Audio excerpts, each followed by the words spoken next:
നമുക്കിന്ന് അഗസ്ത്യ പൂവ് കൊണ്ട് തോരൻ വയ്ക്കാം. നമ്മളിന്ന് കുറച്ച് ഇത്രേ എടുത്തിട്ടുള്ളൂ. വാടമൊരു ശകലേ കാണുള്ളൂ. നമുക്ക് ഒരു നേരത്തേക്ക് കണക്കാക്കിയാണ് നമ്മളിപ്പോൾ ചെയ്യുന്നത്.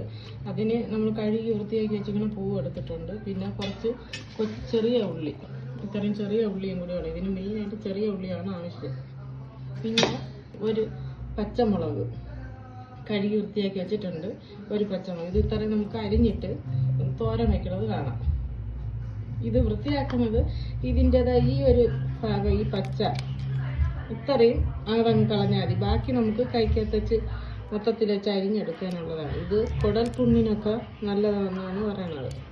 വായ്നാറ്റം അങ്ങനെയൊക്കെ ഉള്ളതിന് ഇത് ഏറ്റവും നല്ലതാണ് ഈ സാധനം. ഇതിൻ്റെ പേര് അഗസ്ത്യ പൂവ് എന്നാണ്. ഇതിന് വെള്ളയുണ്ട്, ഇതിൻ്റെ വെള്ളപ്പൂവ്. അതാണ് ഏറ്റവും ബെസ്റ്റ് എന്നാണ് പറയുന്നത്. നമുക്കിപ്പം വെള്ള കിട്ടിയില്ല, ഇതാണ് ചുവപ്പാണ് കിട്ടിയിരിക്കുന്നത്. നമുക്ക് ഇനി വൃത്തിയാക്കി അരിഞ്ഞിട്ട് കാണാം. ഇത് വേറെ അങ്ങനെ പാടായിട്ടുള്ളതൊന്നുമല്ല, ഏറ്റവും എളുപ്പമാണ്. പിന്നെ ചിലർ തേങ്ങയൊക്കെ ഇട്ട് തോര പോലെ പിണ്ടിയെടുക്കും. നമുക്ക് തേങ്ങയൊന്നും ഇടണ്ട, വെറും ഉള്ളിയും ഒരു മുളകും കൂടി ഇട്ട് മെഴുക്ക് വരട്ടി പോലെ ആക്കിയെടുക്കാം.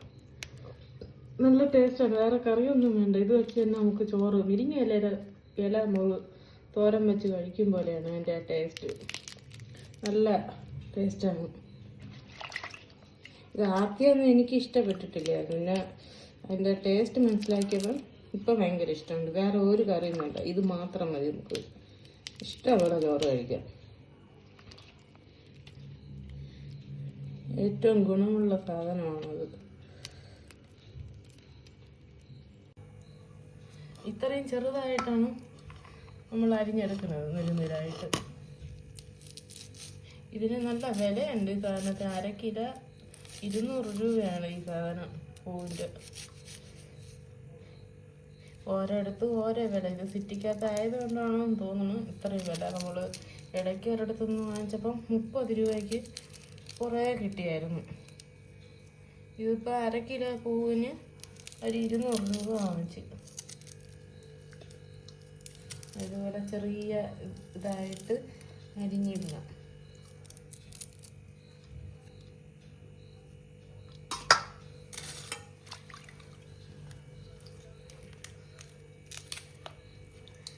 എളുപ്പത്തിന് വേണ്ടിയാണ് കൈക്കകത്ത് വെച്ച് ഞാൻ പെട്ടെന്ന് അരിഞ്ഞെടുക്കുന്നത്.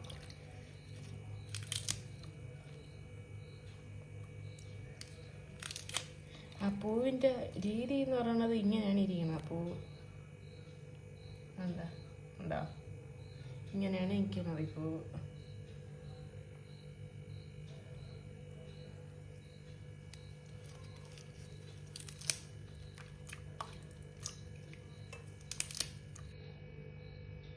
ഇതാണ് എൻ്റെ മൊട്ട്. ഇത് നല്ല വിരിഞ്ഞില്ല. ഇന്ന് നാളത്തേക്ക് വിരിയാൻ വരുമോ. ഇതിപ്പോൾ നമ്മൾ അങ്ങനെ നോക്കണ്ട, എല്ലാം കൂടി എടുത്ത് വെച്ചിട്ട് അരിഞ്ഞിറക്കി ഒരു തോരൻ പോലെ ആക്കിയെടുക്കാം. തോരനല്ല, മെഴുക്ക് വരട്ടി. ഇങ്ങനെ പിടിച്ച് വെച്ചിട്ട് ചെറുതായിട്ട് അങ്ങ് അരിഞ്ഞെടുക്കാം. എല്ലാവരും കട്ടിങ് ബോർഡിലൊക്കെ ചെയ്യും. എനിക്കറിഞ്ഞൂടാ കട്ടിങ് ബോർഡിൽ ചെയ്യാൻ. എനിക്ക് ഇങ്ങനെ കൈ കൊണ്ട് അരിഞ്ഞെടുക്കാനാണ് യഥം. കട്ടിങ് ബോർഡിൽ ചെയ്തിട്ടൊന്നും എനിക്കത് അങ്ങനെ ഇത്രയും വൃത്തിയായിട്ട് വരണം തോന്നിയിട്ടില്ല. ഭയങ്കര താമസം എടുക്കുന്നുണ്ട് അത് കട്ടിങ് ബോർഡിൽ. ഇതാകുമ്പോൾ പെട്ടെന്ന്. പിന്നെ പണ്ടുള്ളവരിങ്ങനെ കട്ടിങ് ബോർഡ് ഇല്ലാതെ കയ്യിൽ വെച്ചല്ലേ നുറുക്കി ഇങ്ങനെ എടുക്കുന്നത്. ഇനി നമുക്കിതിൽ ചെറിയ ഉള്ളിയും കൂടെ അരിഞ്ഞ് ഇറക്കിയിടാം. ഇത് ചെറിയ ഉള്ളി, ഇത് നമുക്ക് ഒരു 4ആയിട്ട് കീറി ഇങ്ങനെ ഒന്ന് ചെറിയ ഒരു കഷ്ണമാക്കി അങ്ങ് ഇട്ട് കൊടുത്താൽ വേവാൻ എളുപ്പത്തിന്. ഇത് തീരെ പൊടി ആയിപ്പോയി ഉള്ളി. ഇല്ല എന്നാൽ നമുക്ക് ശകലം നീളത്തിന് ഇങ്ങനെ അങ്ങ് ഇട്ട് കൊടുത്താൽ മതിയാണ്. ഇതിപ്പോൾ 2ആയിട്ട് അങ്ങ് അരിഞ്ഞിടാനുള്ളതേ ഉള്ളൂ. ഇനി അരിഞ്ഞ് തീർന്നിട്ട് നമുക്ക് കാണാം. ഇങ്ങനെ അരിഞ്ഞ് വെച്ചിട്ടുണ്ട്. ഇനി നമുക്കിതിനെ ഇത് മെഴുക്ക് വരട്ടി ആക്കിയിട്ട് കാണിച്ചു തരാം. നമ്മളിത് അതിനാവശ്യത്തിന് ഒരു ചെറിയ ചീനച്ചട്ടി എടുത്ത് വെച്ചിട്ടുണ്ട്. അത് വെള്ളം വറ്റിയിട്ട് നമുക്കൊരു ശകലം വെളിച്ചെണ്ണ ഒഴിച്ച് കൊടുക്കാം. ചട്ടി ചൂടായിട്ടുണ്ട്, നമുക്കതിൽ ശകലം വെളിച്ചെണ്ണ ഒഴിച്ച് കൊടുക്കാം. ഇച്ചിരി മതി വെളിച്ചെണ്ണ.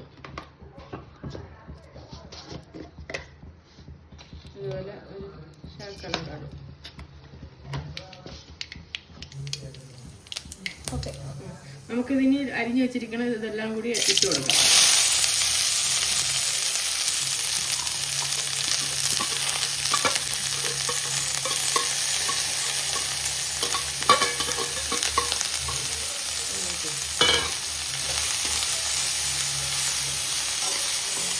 ഈ എണ്ണയിൽ കിടന്ന് ഇതാകുമ്പോൾ തന്നെ ഇതിൻ്റെ പൂവിൻ്റെ നിറം മാറും.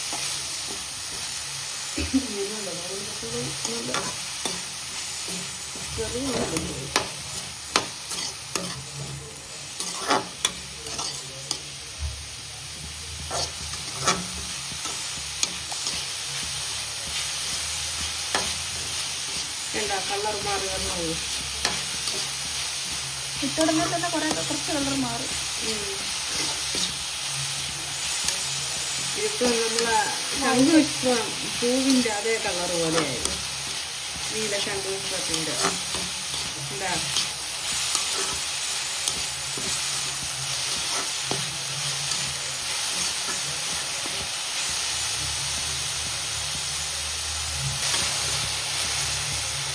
ഇതിന് വലിയ താമസമൊന്നുമില്ല. ഇത് ഈ എണ്ണയിൽ കിടന്ന് ഈ ഉള്ളിയും ഇതെല്ലാം കൂടെ ഒന്നും വേവണ ഒരു താമസമേ ഉള്ളൂ. ഉള്ളി ആ വേവണ കാര്യം നമുക്കറിയാൻ പറ്റില്ല എണ്ണയിൽ കിടന്ന്. അത് കഴിയുമ്പോൾ ഒരു ശകലം ഉപ്പും കൂടി ഇട്ട് എടുത്താൽ മതി. ഇതായിട്ടുണ്ട്. നമുക്ക് ഇനി ശകലം ഉപ്പും കൂടി ഇട്ട് കൊടുക്കാം. ഓരോരുത്തരെ ഉപ്പിന് ടേസ്റ്റ് അനുസരിച്ചിട്ട് കൊടുക്കണം. ഇവിടെ ഉപ്പ് ശകലം കുറച്ച് മതി.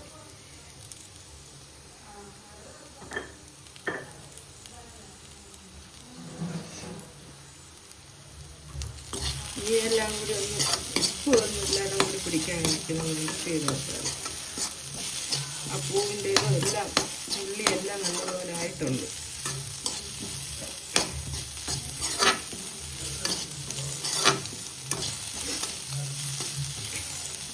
ഇത് എരിവ് കുറച്ച് ചെയ്യണതന്നെ നല്ലത്.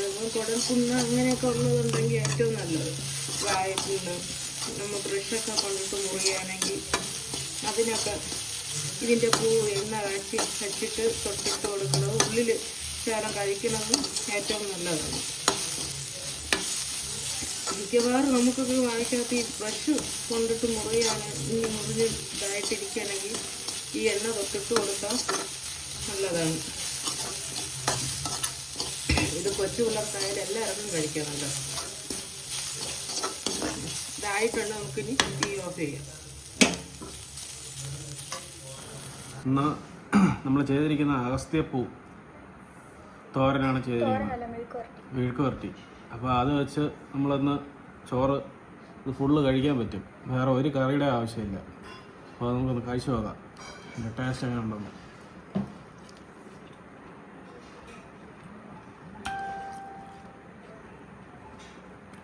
നല്ല ടേസ്റ്റുണ്ട്. ശകല ഉപ്പ് വേണമെന്ന് തോന്നുന്നു. പക്ഷേ BP ഉള്ളവർ കൂടുതൽ ഉപ്പ് കഴിക്കാതിരിക്കുന്നതാണ് നല്ലത്. കറക്റ്റാണ്. കൊള്ളാം,